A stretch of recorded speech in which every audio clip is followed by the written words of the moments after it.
चरित्रहीन गृहलक्ष्मी बस सोसाइटी के गेट पर आकर खड़ी हो गई थी। सोसाइटी के सभी बुजुर्ग अत्यंत उत्साहित थे। पूजा आज सोसाइटी के सभी बड़े बुजुर्गों को अक्षरधाम मंदिर दिखाने ले जाने वाली थी। वैसे तो पूजा को इस सोसाइटी में आए अभी कुछ ही महीने हुए थे, किंतु इन कुछ ही महीनों में वो सबकी प्रिय बन गई थी। वो सदा किसी की भी मदद करने के लिए तत्पर रहती थी, चाहे वो बच्चों की पढ़ाई लिखाई हो, खेल कूद हो, किसी की रसोई में मदद या फिर किसी की बीमारी में सेवा करना। वो निस्वार्थ भाव से सदा तत्पर रहती थी। ऐसा करने में उसे आनंद आता था। अपने इसी निस्वार्थ मिलनसार व्यवहार से उसने अत्यंत कम समय में सबके हृदय में अपनी जगह बना ली थी। सोसाइटी की औरतों से भी उसकी अच्छी जान पहचान हो गई थी। वे सभी पूजा के सामने तो उसके साथ मिलनसार होने का निष्फल प्रयास करती, किंतु उसके पीठ पीछे उनके लिए एक कौतूहल भरा प्रश्न चिन्ह बन जाती। उनकी जिज्ञासा का विषय था उसका निजी जीवन, उसका अकेले रहना, उसका लाल रंग अर्थात उसकी मांग में भरा लाल रंग, माथे पर लाल बड़ी सी बिंदिया और उसके हाथों में लाल रंग की चूड़ियाँ। वे अक्सर अपने इन्हीं प्रश्नों के उत्तर को तलाशने का प्रयास करती। पूजा इन औरतों की जिज्ञासा, उसे टेढ़ी नज़रों से देखना और उसके विषय में बातें करना से भली भांति परिचित थी, किंतु वो हमेशा इन सब चीज़ों को नज़रअंदाज करके अपने जीवन में मस्त रहती थी। बुजुर्गों के लिए प्रोग्राम उसने सर्वसम्मति से बनाया था। सभी को इस बात से की खुशी थी कि घर के सभी बुजुर्गों घूम कर आएंगे। उसने सभी बुजुर्गों की सुविधानुसार बस में व्यवस्था कर ली थी। नियत समय तक धीरे धीरे सभी बुजुर्ग बस में बैठ चुके थे। बस उसके सामने के फ्लैट वाले अवतार अंकल अभी नहीं आए थे। अवतार अंकल को तो अक्षरधाम घूमने की सबसे ज़्यादा इच्छा थी और सबसे ज़्यादा वही उत्साहित थे। फिर अभी तक आए क्यों नहीं? उनकी तबीयत तो ठीक है ना?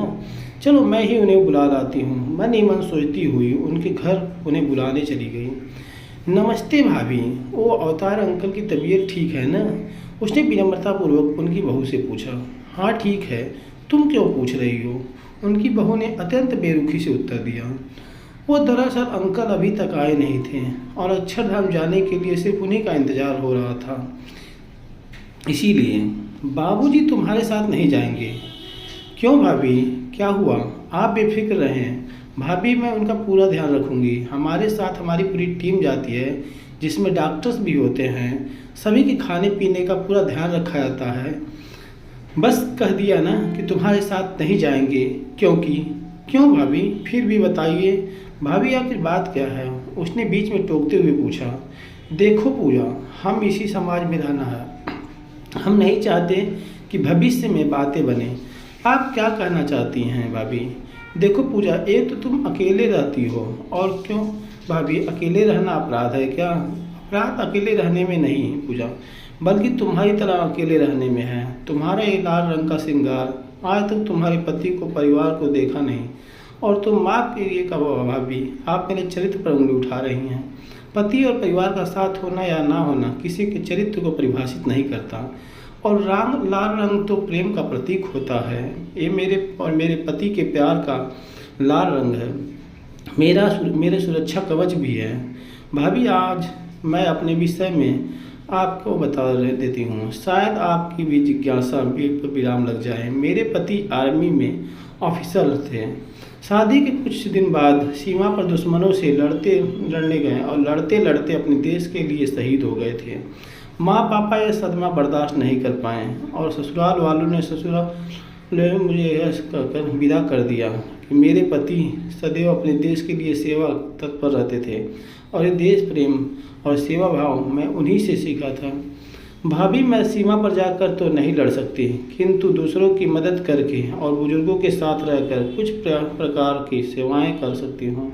जितना मुझसे संभव हो सकता है मैं देश के लिए अपना योगदान देती हूँ। जरिया चाहे कोई भी हो, पर मेरे भाव सदा सच्चे और अच्छे रहते हैं। प्रश्न इस लाल रंग का भी है भाभी। समाज में एक अकेली औरत का रहना बहुत मुश्किल है। औरत है, ये तो आप भी भली बात जानती होंगी, लोगों के लिए भोग करने का पात्र बन जाती है।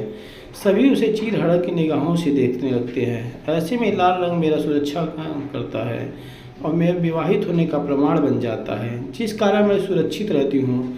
मुझे गर्व है भाभी कि मैं एक शहीद की विधवा हूँ। अभी भी आपको मेरे चरित्र में ही लगती हूँ, तो आप अवतार अंकल को कहते कहते उसकी आंख से अविरल अश्रुधारा बहने लगी। जैसे ही वो वापस जाने लगी, कहाँ जा रही हो पूजा की आवाज़ ने उसके कदम थाम लिए। पूजा अकेले ही जाओगी? अपने अवतार अंकल को अपने साथ नहीं ले जाओगी क्या?